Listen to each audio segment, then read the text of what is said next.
où on nous dit, on considère une économie pour laquelle les informations suivantes sont disponibles. Donc, voilà les informations que nous avons regardées en guise de données. C égale à 0,YD plus 60, I égale à 50, I égale à 330 et G égale G0. Et puis, on précise que le revenu d'équilibre de l'économie est situé à 2 niveaux. Première question, on nous demande, s'agit-il d'une économie fermée ou d'une économie ouverte? S'agit-il d'une économie fermée ou d'une économie ouverte? Alors, au regard de l'ensemble des équations qui nous ont été proposées dans l'exercice, on peut aisément conclure de ce qu'il s'agit d'une économie fermée. Tout simplement parce que l'ouverture de l'économie est matérialisée par la présence des exportations et des importations. Et au regard des informations qui nous ont été données, nous n'avons pas des informations sur ces variables. Du coup, on conclut aisément qu'il s'agit d'une économie fermée.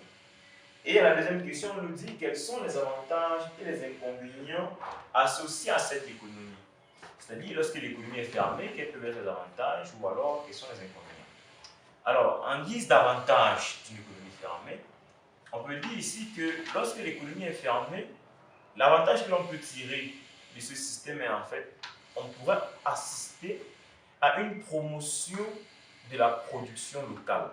Parce que si l'entreprise est fermée, si le pays, autant pour nous, est fermé, ça voudrait dire qu'on est obligé de stimuler la production locale parce qu'en réalité, il n'y a que la production locale qui sera maintenant le seul moyen de satisfaire la demande.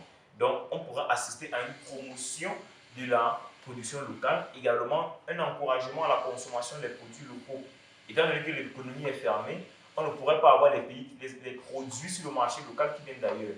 Donc, on ne peut que promouvoir et encourager la production locale et également la consommation des produits locaux. Comme autre avantage, lorsque l'économie est fermée, ça peut également faciliter la gestion ou alors l'assurance d'un meilleur système de contrôle qualité-prix.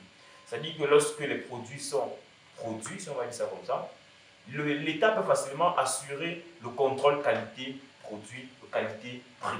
Là, proposer aux consommateurs les produits qui respectent les normes de production. Voilà donc en fait les éléments que l'on peut relever comme étant avantages d'une économie fermée.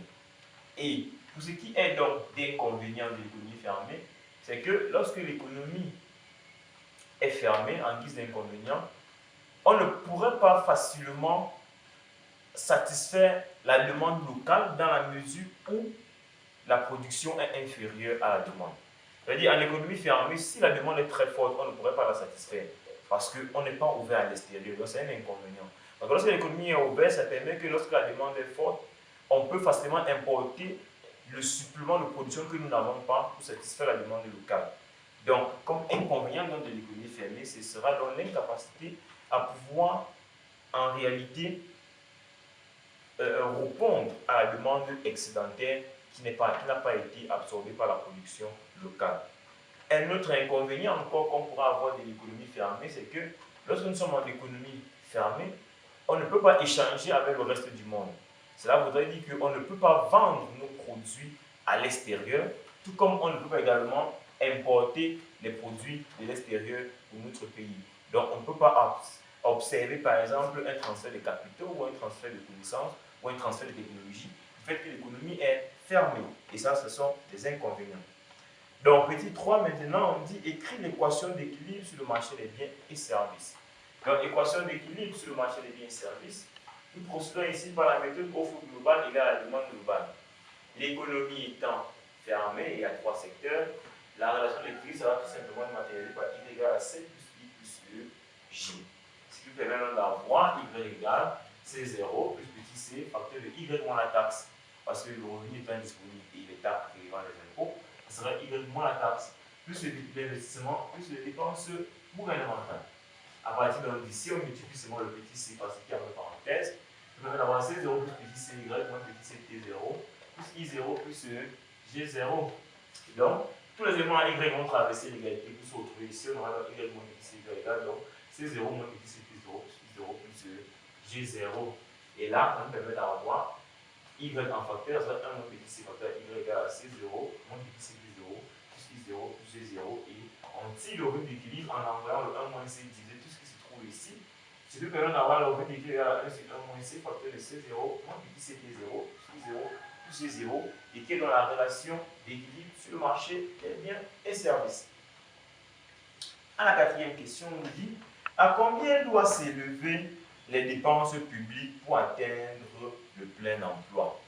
À combien doit s'élever les dépenses publiques pour atteindre le plein emploi? Il y a un équilibre dans la relation d'équilibre que nous venons d'établir. On ne connaît pas le montant des dépenses publiques qui est G0. Alors, on nous demande de déterminer ce montant pour que l'économie puisse atteindre le plein emploi. Or, il faut se rappeler qu'à l'entente de l'énoncé, on a dit que le revenu de plein emploi était situé à 2000. Ça voudrait simplement dire qu'il faut revenir à l'expression que nous avons, remplacer le but d'équilibre ici par 2000, toutes les informations suivantes et tirer la valeur de G0 correspondante tout simplement. Et c'est ce que nous avons fait. Donc, nous avons ici là, on a en fait, il suffit de chercher les dépenses publiques pour atteindre le plein emploi. Or, le plein emploi est situé à 2000. Donc, nous disons, on a 2000, pour dire qu'on a remplacé le but d'équilibre par 2000, égale donc à 1 sur 1 moins C, on a remplacé chacun par sa valeur, C0 moins CT0 plus I0, on remplace par les dossiers de l'exercice, et G0 qu'on recherche. Ce qui nous permet de faire 1 moins 0,8 qui donne 0,2 qui est multiplié ici. C'est ça qu'on a 2000 fois 0,2 égale donc 60 moins 0,8 fois 50 plus 330, c'est qui donne 350, plus G0, on dit donc G0 qui donne 2000 fois 0,2 moins 350, qui permet d'avoir donc G0 égale à 50. Donc, pour que l'État soit au plein emploi, il faut que les dépenses publiques soient fixées à un montant de 50. Maintenant, cinquième question, on demande de calculer les multiplicateurs des dépenses publiques et des investissements. Et qu'est-ce que l'on constate? Multiplicateur des dépenses publiques, par à partir d'une relation. Delta Y, on compare delta, delta, delta, ce n'est que delta J qui nous intéresse, parce que c'est les dépenses publiques. Donc, on peut facilement tirer, donc, multiplicateur des dépenses publiques à delta Y sur delta J, c'est égal à 1 sur 1 moins C, 1 sur 1 moins J égale à 5. Même scénario pour le multiplicateur des investissements, delta Y sur delta I sera aussi égal à 1 sur 1 moins C, qui va donner 5. Donc, le constat qui est fait simplement que le multiplicateur des dépenses publiques sera identique au multiplicateur des investissements. Sixième question, on nous dit maintenant, on inclut à présent les relations avec l'extérieur. Maintenant, on dit, les exportations sont exogènes et s'élèvent à 50 unités constantes. Les importations étant aussi exogènes représentent 5% du revenu national. Et on dit établir les fonctions d'exportation et des importations. Donc, fonction d'exportation, on a dit fixée à 50 par la fonction d'exportation. Et la fonction d'importation représente 5% du revenu national. C'est-à-dire, pour faire la fonction d'importation, si vous calculez 5% du revenu national, donc la revenu égale à 2000. Si vous permettez d'avoir la fonction d'importation égale à 100 dans les fonctions d'exportation et d'importation. Question B, on dit déterminer le nouveau revenu d'équilibre. C'est-à-dire, maintenant, on détermine le revenu d'équilibre cette fois-ci en considérant que l'économie est ouverte au reste du monde. Donc, on modifie la relation d'équilibre qui sera déterminée par Y égale C plus I plus G plus E, X moins 1, parce que cette fois-ci, il y a la prise en compte du reste du monde. Et là, le scénario sera identique à celui que nous avons fait ici, sauf que maintenant, à la fin, il y aura plus exportation, moins importation, compte tenu du fait qu'on a ajouté ces 32 qui sont totalement exigènes. Donc, le principe sera identique, sauf qu'à la fin, il y aura plus exportation, moins importation. Ce qui permet d'avoir cette relation d'équilibre. Et on passe rapidement à l'application numérique en remplaçant chaque élément par sa valeur. Et ça nous permet d'avoir un revenu d'équilibre fixé à 1750 lorsque l'économie est ouverte. Et ensuite, on passe à la question C. On demande de calculer le niveau du revenu d'équilibre si l'État procède à une injection de 50 unités constantes. Alors, ici, on procède à la résolution de la question C de notre petit c de la question 6, où on dit calculer le niveau du revenu d'équilibre si l'État procède à une injection de 50 unités constantes. Ça veut simplement dire ici, si l'État décide par exemple d'augmenter la quantité des dépenses gouvernementales de 50 unités constantes, quel sera le niveau de revenu d'équilibre? Donc en fait, il suffit de chercher seulement le niveau Y' si l'État augmente les dépenses de 50. Alors, ça veut dire que l'injection de 50, donc c'est matérialisé par le delta G tout simplement. Delta G en fait est égal à 50, qui dit la variation des dépenses qui peut augmenter de 50. Il faut donc trouver le delta Y que cela va entraîner. C'est pour ça qu'on passe rapidement par le multiplicateur. Étant donné qu'on a calculé la question précédente, on sait que le multiplicateur des dépenses qui est égal à delta Y delta J est égal à 5 que nous avons trouvé plus haut. Ce qui permet de tirer la valeur de delta Y en faisant simplement delta J fois 5. Or, delta J est égal à 50, ça fait 5 fois 50, donc 250. Donc, ça veut dire en fait que si l'État décide d'injecter 50 unités constantes, cela va entraîner une augmentation du revenu de 250. Donc l'ancien revenu qu'on avait calculé était situé à 1750. Plus dans la variation du niveau, plus 250, ça permet d'avoir un nouveau revenu d'équilibre à 2000 unités constantes. Donc, le niveau revenu d'équilibre, si l'État injecte 50, alors c'est situé à 2000. On va quitter de 1750 à 2000 parce qu'une augmentation ou une injection de 50 unités constantes va entraîner une augmentation du niveau de revenu de 250.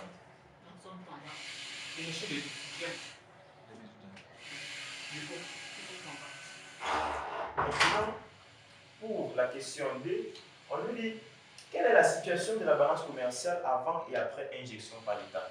On veut dire tout d'abord de calculer la balance commerciale avant injection, c'est-à-dire lorsque le revenu liquide est égal à 1750, on aura seulement avant injection, balance commerciale égale à exportation moins importation. On a dit que l'importation était 5% du PIB. Avant importation, ou moins avant injection, le revenu était situé à 1750. Ce qui donne un effet 50 moins 5% de 1750, qui donne moins 37,5, qui donne une balance commerciale déficitaire. Après injection, ça veut dire qu'il faut recalculer la balance commerciale lorsque le revenu est maintenant plutôt situé à 2000. Parce qu'après injection de 50 unités constantes de dépenses publiques, cela va entraîner une augmentation du revenu de 250 qui se situe dans le revenu d'équilibre à 2000. C'est pour ça qu'on aura exportation moins importation qui sera 50 moins 5% de 2000 qui donne moins 50. Donc on se rend compte qu'après injection, la balance commerciale est devenue déficitaire et à moins 50, donc c'est encore aggravé. D'où on fait la variation de la balance commerciale après injection moins avant injection.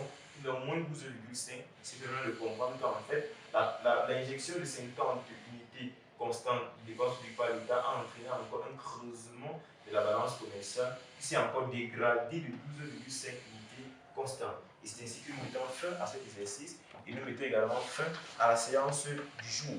Et nous donnons rendez-vous dans les prochaines vidéos pour d'autres exercices pratiques afin d'améliorer la compréhension des éléments du cours. A très bientôt et à nous revoir prochainement.